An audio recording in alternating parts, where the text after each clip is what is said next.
Près de 7 mois après le coup de force du 5 septembre 2021, les Guinéens consciencieux constatent avec amertume et désappointement une absence totale de cadre de dialogue permanent structuré de la junte avec les acteurs politiques et sociaux de la Guinée.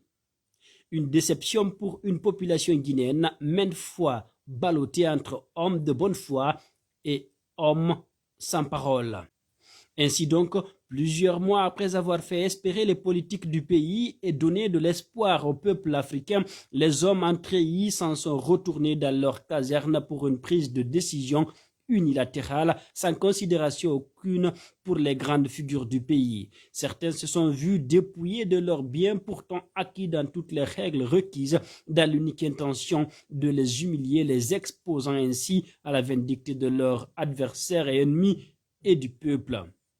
Ces mêmes hommes qui, dans le cœur d'une majorité de la population, bénéficient d'un profond amour et respect pour leur ambition de développement, de respect de l'état de droit, de démocratie et de liberté pour leur pays.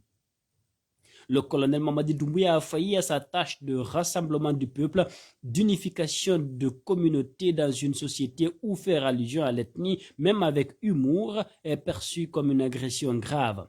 Jeter le discrédit sur des personnalités dont une a vraisemblablement remporté à plusieurs reprises des élections présidentielles, des victoires confisquées par son principal adversaire politique avec la complicité et la bénédiction d'anciens dignitaires de la Deuxième République est une menace pour l'unité nationale. Les citoyens et les politiques guinéens, il faut le dire, soucieux de l'équilibre ethnique, n'ont eu de cesse de réclamer la justice pour les victimes et leurs familles afin de préserver le tissu social.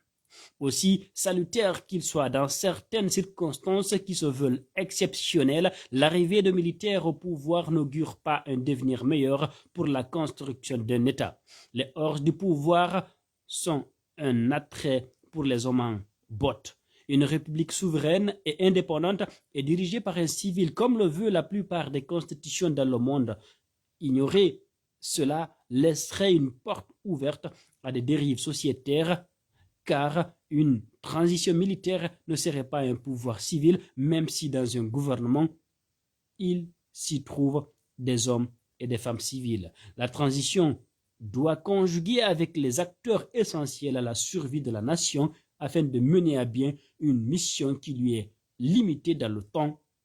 Un départ de celle-ci est donc une considération pour son protéger le citoyen et une marque de respect envers les grands administrateurs. Faire croire le contraire est une entorse à la démocratie, bien évidemment.